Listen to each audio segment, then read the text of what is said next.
जी अस्सलाम वालेकुम। आज जो हमारा टॉपिक है वो सुपरविजन के ऊपर है। जैसे कि आपको पता है कि हेडमास्टर और हेडमिस्ट्रेस की जो इन सर्विस जो है वो टेस्ट होने जा रहे हैं, तो उसके हवाले से आपकी प्रिपरेशन चल रही है। तो सुपरविजन हम करते हैं, ये वो टॉपिक है जो कि आपके टेस्ट में पूछे जा सकते हैं और पूछे जाएंगे जो कोर्स कंटेंट में से है।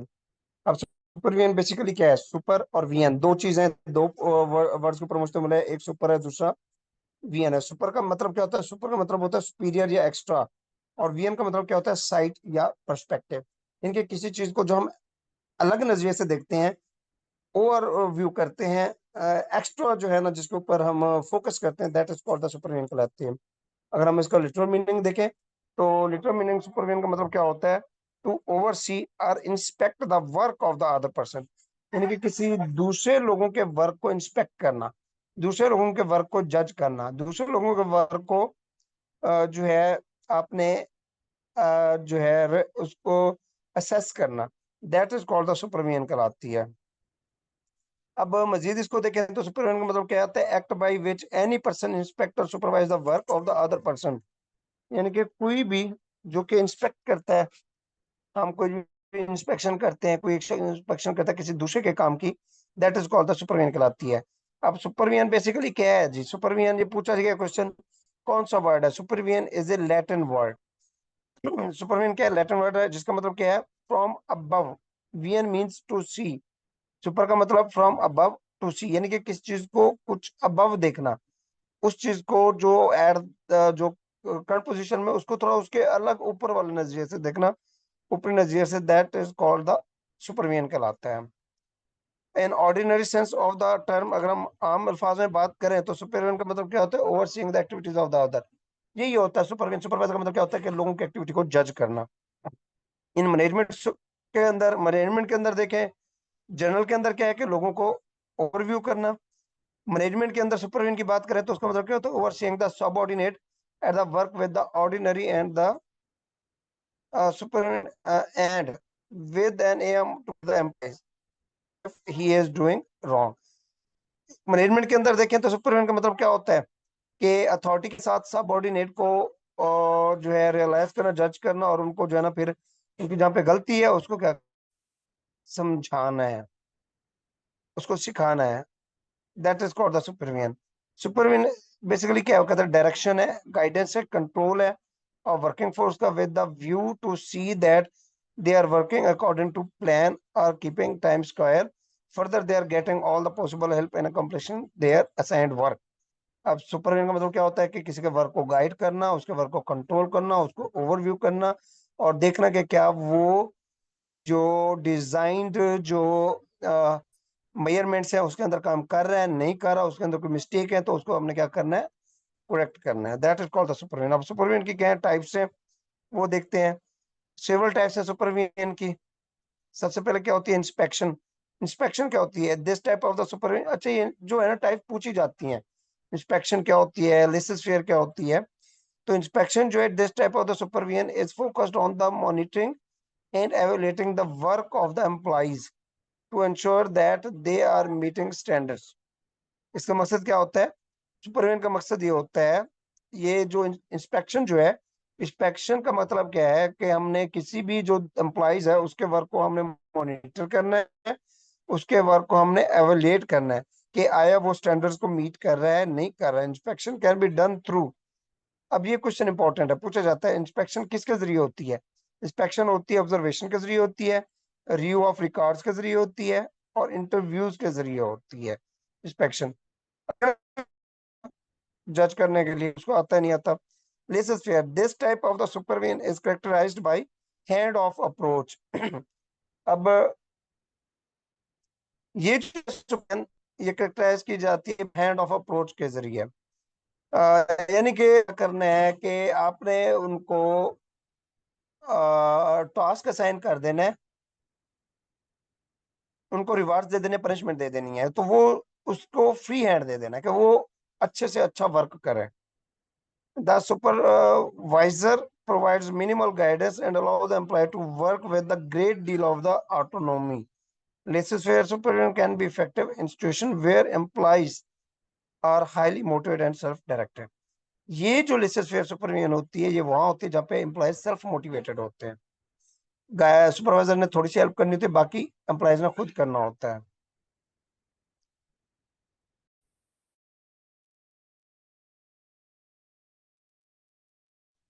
जी। उसके बाद है जी कोर्सिव सुपरविजन। कोर्सिव सुपरविजन क्या होती है जी? This type of the supervision is characterised by the strict and the authoritative approach. ये एक जो है ना स्ट्रिक्ट और अथॉरिटेटिव अप्रोच है। ये कोर्सिव। आपने क्या करना है? As like the dictatorship. आपने क्या करना है? अथॉरिटेटिव, आपने अपने बात मनवानी है, आपने अपना काम लेना है। The supervision, the supervisor maintain control over the employees by using threats, punishment and the other forms of the negative enforcement। इसमें क्या होता है कि जो फर्म होती है वो एम्प्लॉयज को थ्रेट भी कर सकती है, एनकरेज भी कर सकती है, और पनिशमेंट भी कर सकती है, नेगेटिव एनफोर्समेंट भी कर सकती है, ताकि अपना टारगेट अचीव कर सके। Courses supervision is not generally considered to be the effective leadership style. अच्छा, ये जो कोर्सेज सुपरविजन है ये अथॉरिटेटिव है, this is not a effective leadership style. ठीक है, इसमें कोई आपको इफेक्टिव जो है रिजल्ट नजर नहीं आते। ट्रेनिंग एंड गाइडेंस जो है that is very important. This type of the supervision is focused on the providing employees with the skill and knowledge they need to be successful. यानी कि एम्प्लॉयज को जो भी नॉलेज और स्किल्स चाहिए successful होने के लिए, ये प्रोवाइड करते हैं। दिस सुपरविजन में provide training and offer mentorship and coach employ on the job. और ये जो है क्या करते हैं कि इसको जो है ना वो एम्प्लॉयज की मेंटरशिप और ट्रेनिंग करते हैं।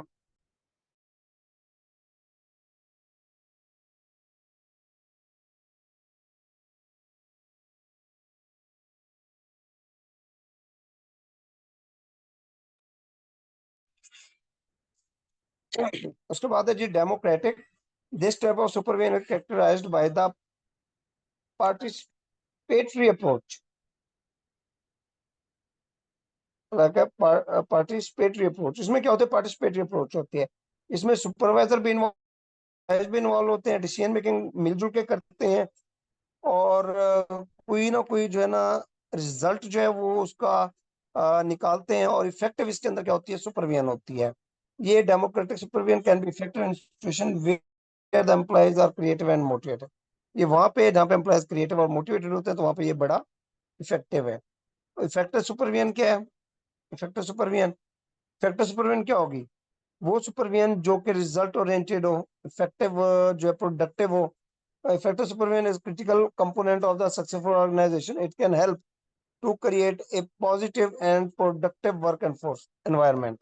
ये पॉजिटिव और प्रोडक्टिव वर्क एनवायरनमेंट जो है उसके अंदर जो है हेल्प जो है प्रोवाइड की जाए उसको, यानी कि जो एम्प्लॉयज है उसको इम्प्रूव एम्प्लॉय मोरल, इसमें एम्प्लॉय का मोरल बुलंद किया जाए, इंक्रीज प्रोडक्टिविटी बढ़ाई जाए। Here are some of the keys characteristic of the effective supervision. Effective supervision की कुछ कैरेक्टरिस्टिक्स है। एक तो क्लियर कम्युनिकेशन होनी चाहिए एम्प्लॉयज की, यानी कि आपने ऑर्गेनाइजेशन ने वो मेथड प्रोवाइड करना है जिससे कम्युनिकेशन जो है क्लियर होनी चाहिए, जो ऑब्जेक्टिव्स हैं वो क्लियर जो है वो डिस्कस्ड हो। ठीक है, और क्लियर जो है डायरेक्शन होनी चाहिए, क्लियर एक्सपेक्टेशंस होनी चाहिए, सेट गोल्स होने चाहिए, ऑफर रेगुलर फीडबैक होना चाहिए, सपोर्ट एंड गाइडेंस होनी चाहिए। इफेक्टिव सुपरविजन के लिए क्या प्रोवाइड करते हैं अपने एम्प्लॉयज को? सपोर्ट और गाइडेंस प्रोवाइड करती है, जहाँ पे कोई इश्यूज आ जाते हैं तो उसके लिए गाइडेंस प्रोवाइड की जाती है, स्किल्स और नॉलेज डेवलप किया जा सके और सक्सेसफुल जो है मैनेजमेंट बिल्ड की जा सके। इसके अलावा फेयरनेस एंड कंसिस्टेंसी की बात करें, इफेक्टिव विद देयर एम्प्लॉय। अब जो सुपरविजन है अगर फेयर और कंसिस्टेंट होगी तो अपने एम्प्लॉयज के अंदर क्या बिल्ड कर सकेगी? इनके अंदर जो है डीलिंग की जो एबिलिटी है वो जो है डेवलप कर सकेगी इसके अंदर, अगर फेयरनेस है। अगर एम्बिग्यूटी पाई जाती है तो क्या होगा? वो प्रोडक्टिव भी नहीं होगी और नेगेटिव जो है फीडबैक जाएगा। उसके अलावा recognition and the reward, effective supervision recognize and reward their employees for the accomplishments. This help to motivate the employees and keep them engage. अब इसका मतलब क्या होता है? Recognition and the rewards, recognition और जो रिवार्ड है उसमें क्या होता है? रिकॉग्निशन एंड रिवार्ड्स के अंदर के एम्प्लॉयज को उनकी जो अचीवमेंट होती है उसके आप ऊपर रिवार्ड्स दें, उनको रिकॉग्नाइज करें, उनको हाईलाइट करें, और ताकि उनके अंदर हौसला बढ़े, बाकियों के अंदर भी हौसला बढ़े। तो प्रॉब्लम सॉल्विंग हो गया। Effective supervision, effective supervisors are able to identify and solve the problem effectively. ठीक है। और यानी कि जो इफेक्टिव सुपरविजन क्या होती है कि आपने प्रॉब्लम को इजीली सॉल्व करना है, बैठ के उसको डिस्कस करना है, उसका सोल्यूशन निकालना है, और क्रिएटिवली जो है ना आपने क्या करना है, थिंक करना है।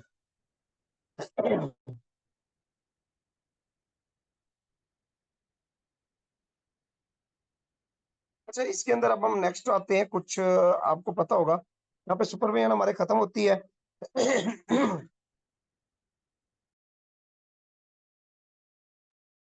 अब इसके अंदर क्या है, बेसिकली सुपरविजन तो आपका हो गया क्लोज।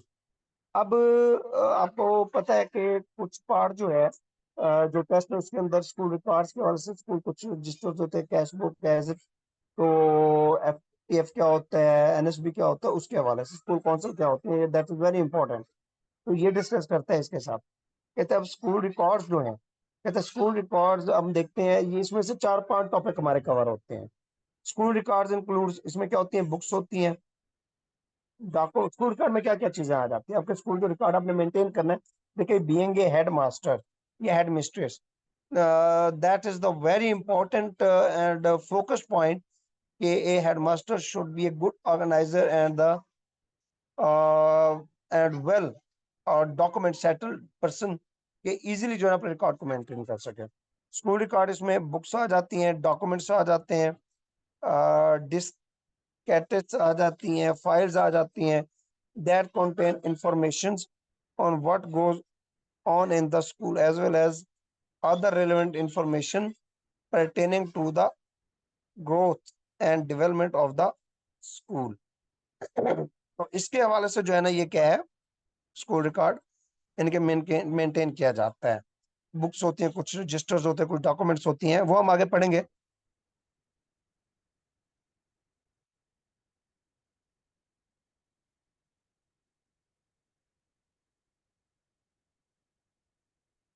अब देखिएगा, important importance of the record keeping की इंपॉर्टेंस क्या है। देखिए, आप कोई भी रिकॉर्ड मेंटेन रखते हैं जब आपकी अकाउंटेबिलिटी होती है, अकाउंटेबिलिटी, सेल्फ अकाउंटेबिलिटी जब होती है आपकी, तो उसमें क्या होता है, अकाउंटेबिलिटी के अंदर रिकॉर्ड आपका मेंटेन होना चाहिए। जब आपके पास हर चीज रिटन फॉर्मेट के अंदर मौजूद है तो आपको कोई इशू नहीं होता। कहते हैं record keeping is a vital to an education system information cycle as a whole because of its fundamental role in the process of efficient information production and the collection। School record are an important means of the accountability because they provide proof। अब देखिए, accountability क्या होती है, basically accountability होती है कि आपका जब ऑडिट होता है तो जब इंस्पेक्शन की जाती है तो आपके पास कंप्लीट रिकॉर्ड होना चाहिए। जब आपके पास कंप्लीट रिकॉर्ड होता है दैट्स मीन कि you have a strong proof. जब आपके पास स्ट्रॉन्ग प्रूफ होता है तो you can easily pass away from the process of accountability. Okay, so ये क्या है, अकाउंटेबिलिटी कहलाती है। इसके अंदर क्या होता है, रिकॉर्ड कीपिंग का अहमियत क्या है कि आपके अंदर डिसीजन मेकिंग बढ़ती है। जब आपके पास हर चीज रिटर्न में होगी तो आप डिसीजन कर सकते हैं, आप जो फैसले की सलाहियत बढ़ जाती है आपके। School record help school administration administrators, school record help school administrator to make decisions.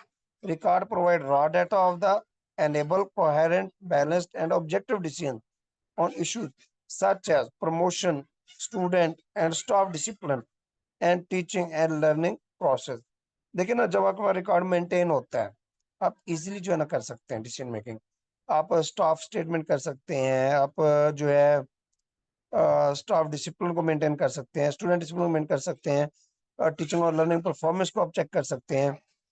उसके बाद एम्प्लॉयमेंट की बात करें तो इसके में कि आपको एम्प्लॉयमेंट भी प्रोवाइड करता है। Properly keep records on the human.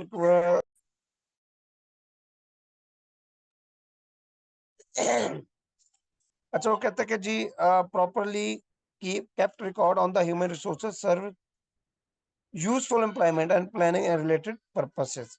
देखिए, एम्प्लॉयमेंट जो है जब आपके पास रिकॉर्ड मेंटेन होता है, आपको पता होता है कि आपने जो है ना जॉब ऑफर करनी है, आपको कितना स्टाफ रिक्वायर्ड है, क्लास 4 कितना रिक्वायर्ड है, टीचिंग नॉन टीचिंग स्टाफ कितना रिक्वायर्ड है, तो ये आप इजीली जो है ना एम्प्लॉयमेंट कर सकते हैं। इंफॉर्मेशन बैंक, रिकॉर्ड जो है मेंटेन रखने से आपको जो भी इंफॉर्मेशन चाहिए होती है, स्टूडेंट की है, टीचर्स की है, ठीक है, उनके स्टडी रिकॉर्ड्स हैं, ये सारे जो है ना इजीली मेंटेन किए जा सकते हैं।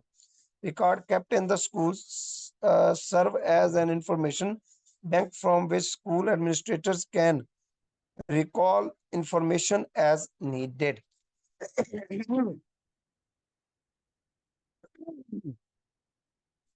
तो ये इजीली जो है ना ये क्या किया जाता है, रिकॉर्ड मेंटेन किया जा सकता है। उसके बाद देखते हैं जी planning. Accurate data assist educational planners to identify areas of the need that should be addressed or accorded priority attention। देखिए, जब आपके पास डाटा मौजूद है, आपके सारे फिगर ठीक है, अगर कोई फिगर ऐसा है जो कि मिसकंडक्ट का शिकार है, तो वहां पे आप इजीली उसकी प्लानिंग कर सकते हैं। आप इजीली जो है ना उसमें उसके फॉल्ट ढूंढ के आप अच्छी जो है बेहतर से बेहतर प्लानिंग उसको कर सकते हैं। Student academic achievement and behaviour, इससे क्या होता है, जब आपके पास रिकॉर्ड मौजूद होता है तो आप क्या करते हैं, स्टूडेंट्स के बिहेवियर को भी जज कर सकते हैं, उसकी क्वालिफिकेशन, उसकी जो है अचीवमेंट्स को आप इजीली जज कर सकते हैं। Certificate and testimonials are issued to graduating student to show how they perform during their studies, किस तरह परफॉर्म करते हैं। Registered and books to be maintained, registers and book to be maintained. अब रजिस्टर्ड हो गए, बुक्स हो गए, वो भी हमने मेंटेन किए हैं। साफ सुथरा के रिकॉर्ड मौजूद होगा, ये आपको रखना होता है कि कितने स्टूडेंट्स को बुक्स मिल गई हैं, कितनी की रहती हैं, कौन कौन सी बुक्स जो है ना हमने डिस्ट्रीब्यूट कर दी हैं। So the following the register and the books are required to be maintained under the article 42, that is very important। ये जो रजिस्टर और बुक जो है मेंटेन की जाती हैं वो कौन से आर्टिकल के तहत की जाती हैं, ये जो है आर्टिकल 42 के तहत और पंजाब एजुकेशन कोड, कहते हैं जो पंजाब एजुकेशन कोड एंड दरसुल अमल है, इसके तहत जो है ना आर्टिकल 42 के तहत जो है ना रजिस्टर एंड बुक्स मेंटेन हम कर सकते हैं। ये इंपॉर्टेंट है। As well as the other prevailing rules and instructions of the school education department issued from time to time, बाकी टाइम टू टाइम जो है वो रिकॉर्ड इशू होते रहते हैं।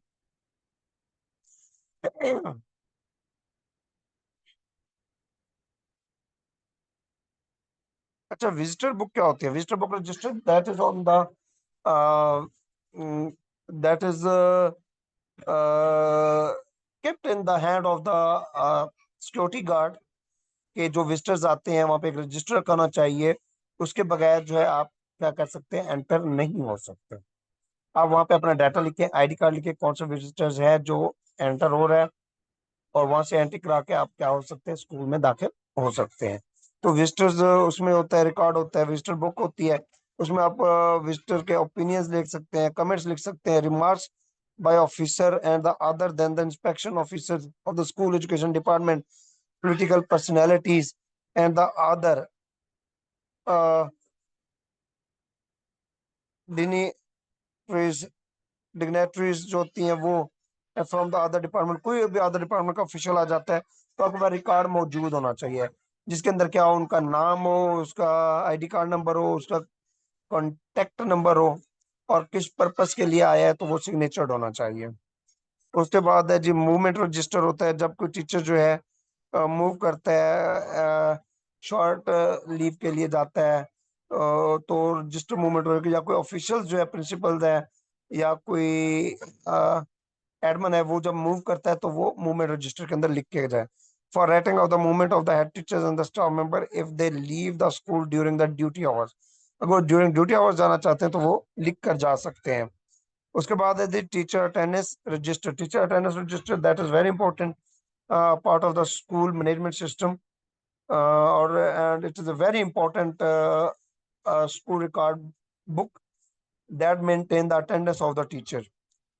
Attendance shall be recorded regularly and punctuality, arrival and departures time with the signature, initial but not in capital word, initial होने चाहिए, capital word नहीं होना चाहिए। Care leave account register, अच्छा, कैजुअल लीव अकाउंट रजिस्टर क्या है? Casual leave account register that is कि आपकी जो कैजुअल लीव्स हैं 25 हैं ईयरली, उसका भी एक रजिस्टर बना चाहिए कि आपने मंथ में कितनी कर ली है, सालाना आपकी कितनी हो गई हैं, कितनी रहती हैं।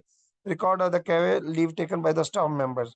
Conduct and the punishment register, conduct of punishment register that is for the student punishment and the misconduct that they did during the school activities. So it is very important. और ये किस आर्टिकल के तहत? Article 43 के तहत ये remark need only to be entered in this register when a student is commended for the special merit, special report, reward, etc. or punished for the misbehavior, breach of the discipline. तो इसके अंदर आप लिख सकते हैं, यानी कि कोई अच्छा परफॉर्म करता है या कोई अच्छी जो है एंट्री होती है उसकी, और स्पेशल मेरिट, स्पेशल रिपोर्ट आपने रिवार्ड करना होता है तो आर्टिकल 43 के तहत आप कर सकते हैं। अगर आपने पनिशमेंट करनी है, डिसिप्लिन की अगर जो है खिलाफ वर्जी करता है, तो उसके लिए आप आर्टिकल 13 और 14 जो है पंजाब एजुकेशन कोड का, उसके तहत आप उसको पनिश कर सकते हैं।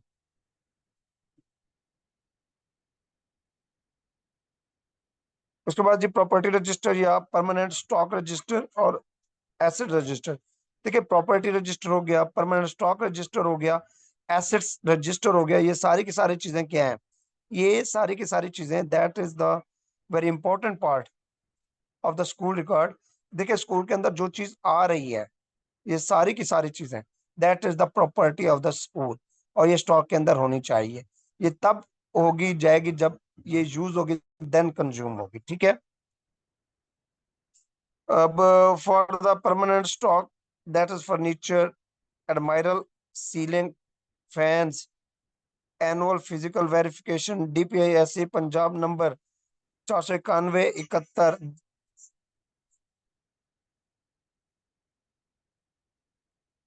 G1 डेटेड 20/4/94 के तहत first week of the July of the every year, हर साल जुलाई के पहले वीक के अंदर ने आपने क्या करना है, इसको मेंटेन करना होता है। Auction of the breakage material with the approval of the component authority, competent authority. जो मटेरियल टूट जाता है, आप उसकी जो है ना क्या कर सकते हैं, ऑक्शन उसकी कर सकते हैं, नीलामी करके आप उसका रिकॉर्ड जो है वो क्या कर सकते हैं, मेंटेन कर सकते हैं। उसके बाद जी डॉक्यूमेंट रिकॉर्डिंग, एक मिनट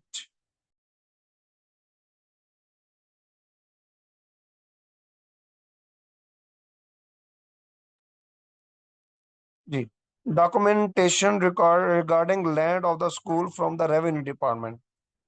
अब देखें ना, land of the record revenue, land of the revenue regarding, sorry, documentation regarding land of the school from the revenue. अब देखें, आपकी जो स्कूल है उसके हिसाब से जो जमीन है वो किसके नाम के ऊपर है, वो आपके पास रेवेन्यू डिपार्टमेंट से रिकॉर्ड मौजूद होना चाहिए। No articles may be struck off the property register of the elementary school and no book remove from the register of the library books useless unless previously condemned condemned as unfit for further use of the district education officer, उसके हवाले से भी। So other institutions will be governed by the delegation of the power rules financial in the force. Condemned articles shall be sold by the public auctions and proceed credits to be relevant fund government treasury। Article 8 Punjab education code कहता है, जो Punjab education code है उसके तहत article 8 के तहत आपकी जमीन जो है वो क्या होनी चाहिए, लैंड रेवेन्यू डिपार्टमेंट जो है that is from the tehsildar and the AC पटवारी, ये आपकी जो है क्या होना चाहिए, पर्चा मलकियत आपके पास मौजूद होना चाहिए। अच्छा, teacher and employees personal file, teacher और एम्प्लॉयज की पर्सनल फाइल बननी चाहिए। टीचर और एम्प्लॉयज की पर्सनल फाइल बनेगी। Files containing complete service record, इसके अंदर क्या होना चाहिए, कंप्लीट सर्विस रिकॉर्ड होना चाहिए। Serving books of the officials remain in the custody of the DDO and controlling officers. अब जो सर्विस बुक है ये DDO कंट्रोलिंग ऑफिसर के इन हैंड होनी चाहिए, और परमानेंट फाइल जो होनी चाहिए वो सर्विस रिकॉर्ड के अंदर स्कूल के अंदर मौजूद होनी चाहिए। Record of PERs and ACRs should be maintain, ये भी मेंटेन्ड होनी चाहिए। उसके बाद एक करस्पॉन्डेंस रजिस्टर, जो करस्पॉन्डेंस रजिस्टर है उसको भी हमने देखना है कि करस्पॉन्डेंस रजिस्टर जो है, receipt register, diary register. Correspondence register क्या होता है? Correspondence register that is called, आपकी जो डॉक आ रही है या जा रही है, ठीक है, रिसिप्ट रजिस्टर या डायरी रजिस्टर। आपकी जो डाक आती है वो रिसिप्ट रजिस्टर, जो जाती है डायरी रजिस्टर, आपने डायरी नंबर लगाना होता है। Dispatch register, both register should be maintain accurately and properly day to day checking by the officers। अब जो डाक आ रही है जा रही है, ये सारी की सारी क्या होनी चाहिए? ये मौजूद होनी चाहिए। PN book delivery of the dak and supervisory, PN book delivery of the dak वो भी यहाँ पे क्या होनी चाहिए? मेंशन होनी चाहिए। उसके बाद diary of the head teacher, head teacher की डायरी होती है। Inspection of the classes, checking the teacher diaries, checking of the various affairs, personal notes, ये सारी चीजें जो हेड टीचर प्रिंसिपल ने जाके चेक करनी है। डेली अटेंडेंस रजिस्टर, रोज नामचा, enrolment of the student, parents absent, present absent, ये डेली अटेंडेंस रजिस्टर भी रिकॉर्ड का हिस्सा होता है। उसके बाद जी स्कॉलरशिप रजिस्टर है। Scholarship on the basis of the fifth, eighth and the tenth class examination complete particulars, ये भी होना चाहिए।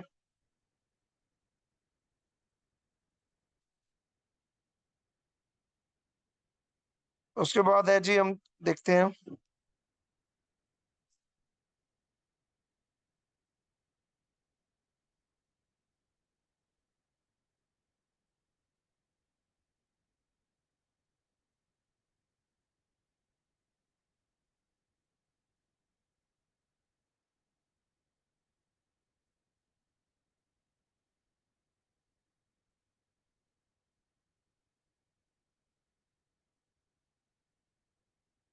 जी। उसके बाद ये रजिस्टर रिलेटेड टू फाइनेंस। अब फाइनेंस से रिलेटेड रजिस्टर क्या होती है? That is very important. देखिए, फाइनेंस से रिलेटेड रजिस्टर यानी कि आपकी जो फाइनेंशियल एक्टिविटीज है वो सारी किसमें आपने पुट करनी है। एक कैश बुक होती है सबसे पहले। कैश बुक के अंदर आपने क्या करना होता है? कैश बुक में आपकी जो अमाउंट एंटर हो रही है वो उसके अंदर जिस के थ्रू हो रही है, चेक के जरिए चेक नंबर लिखना है, कैश है कैश लिखना है, ठीक है। उसके अलावा ये हर बेसिस के ऊपर डेली मेंटेन होनी चाहिए। दूसरा, मंथली जो है इसको रिकॉर्ड जो है ना वो मंथ वाइज इसका मेंटेन होना चाहिए। और जितने एक्सपेंस होते हैं वो क्या होने चाहिए? वो इसके अंदर लिखे होने चाहिए। और जो रिमेनिंग अमाउंट है वो भी हम लिखते हैं इसके अंदर। यानी कि cheque amount receipt from the government treasury, first page income receipt and second payments. पहले में इनकम रिसिप्ट है आपने लिखनी है, दूसरे में आपने क्या करनी है? पेमेंट्स करनी है। जो पेज आपने किसी को पेमेंट करनी है, रिलीज करनी है, पेमेंट एक्सपेंस करने हैं। एक्वेंटेस रूल, एक्वेंटेस रूल जो है रूल जो है वो किसके लिए? Acquittance rule, receipt of the amount by the staff members fixing the revenue stamp, signature and thumb impression. यानी कि एक्वेंटेस रूल क्या होता है? जो हम सैलरी रजिस्टर बनाते हैं उसके अंदर हमने क्या करना है, जब किसी को सैलरी देनी है स्टाफ को, तो हम क्या करेंगे? उससे स्टैम्प भी करवा लेंगे, थंब भी लगवा लेंगे उससे, या सिग्नेचर करवा लेंगे। उसके अलावा contingent grant register, contingent mean के letter number and the date amount of the sanction expenditure along with the relevant file of the documents। यानी कि इसमें आपने क्या करना है? Letter number, contingent grant register, उसके अंदर क्या लिखना है आपने? लेटर नंबर लिखना है, डेट लिखनी है, अमाउंट जो सैंक्शन की गई है प्रोजेक्ट के लिए या बिल्डिंग के लिए, एक्सपेंडिचर्स के लिए वो लिखनी है। यानी कि ये आपने बतानी है कि हमारा एक्सपेंस कितना हो सकता है ईयरली।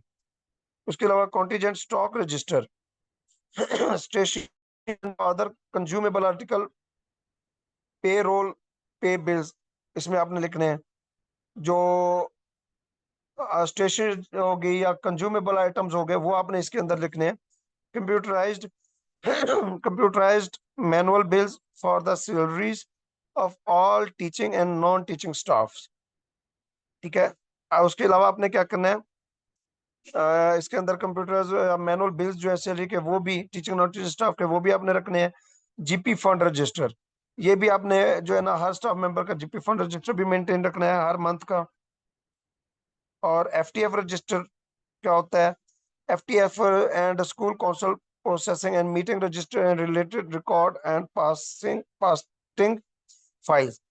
अब देखें, ये जो है जीपी फंड, एफटीएफ, फरोग तालीम फंड, स्कूल काउंसिल प्रोसीडिंग, जितनी मीटिंग्स होती हैं, उसके अलावा जो मीटिंग रजिस्टर हो गया, मिनट्स ऑफ मीटिंग जिसको कहा जाता है, ऑर्डर बुक भी कहा जाता है, रिलेटेड रिकॉर्ड जितना भी हो गया, पास्टिंग फाइल्स हो गई, नॉट पास्टिंग पेस्टिंग फाइल्स, ये सारी आपने क्या करनी है, मेंटेन करनी है।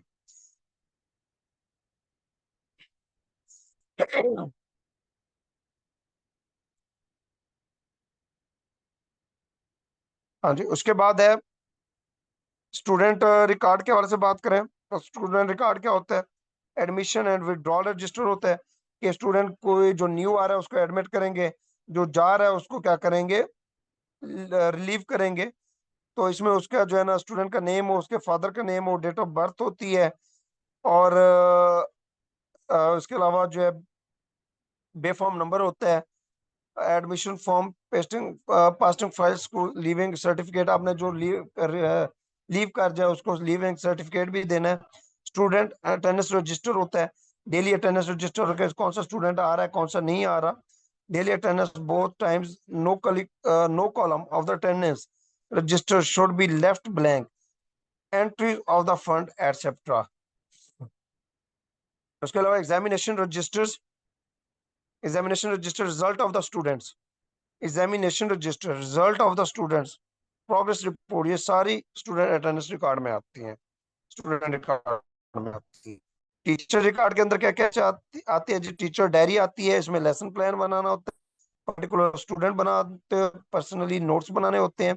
Library register, digital library, record of the books आ गया available in the library, maps, drawing, photography, microfilm, sound recording, electronic devices, और इसके अलावा सीडीज, एजुकेशनल फिल्म्स, ये सारी इसके अंदर होती हैं।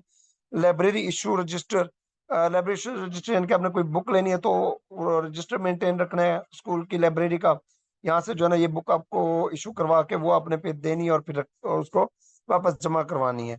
Stock register, countable of article, यानी कि वो आर्टिकल जो काउंटेबल है, जो यूजेबल है, तो स्टॉक रजिस्टर आपने उसको जो स्टेशनरी जो भी चीजें आपने मंगवानी है वो इसमें लिखेंगे। साइंस लेबोरेटरी हो गई, स्पोर्ट्स हो गया, मिसलिनियस हो गया, ये सारा स्टॉक रजिस्टर के तौर पर यूज होगा। जनरल रजिस्टर इसमें कौन कौन से आ जाते हैं? इसमें ट्री रेटर आ जाता है, ऑक्शन ऑफ ट्रीज आ जाती है, in consonance of the forest department through the school council. देखिए इसके अंदर क्या होता है, जब आपने कोई कटवाने हैं, जब आपने कोई दरख्त कटवाने ऑक्शन करनी है, थ्रू प्रॉपर चैनल होगा। आप स्कूल काउंसिल के जरिए वो लिखेंगे दरखास्त, उसमें डिप्टीज जो है वो उसको साइन करेंगे, ईओस डिप्टीज। फिर जो है ना वो फ्रस्ट्रेशन डिपार्टमेंट जाएगी, नॉट फ्रस्ट्रेशन, फॉरेस्ट डिपार्टमेंट जाएगी।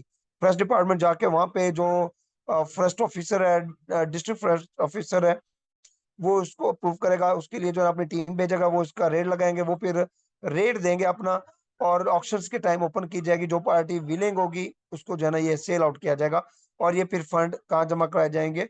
गवर्नमेंट के 32A फॉर्म के अंदर किया जाएंगे। ठीक है। इसके अलावा amount to be deposit in the provincial consolidated fund, guidelines for the cutting the trees in the school, letter number SO section officer SC184/2006 dated 8/2/2007, यानी कि इस तरह का आपने लेटर लिखना है। बज़्म अदब हो गया, अदर सोसाइटीज हो गई, क्लब्स हो गए, बॉय स्काउटिंग हो गया, गर्ल गाइडिंग हो गया, ड्रामेटिक मैटिक सोसाइटी हो गई, एनवायरमेंटल क्लब हो गया, पेरेंट्स टीचर एसोसिएशन हो गई, ये सारी चीजें क्या करनी है यहाँ पे रिकॉर्ड के अंदर मौजूद होनी चाहिए, जनरल रजिस्टर्स हैं।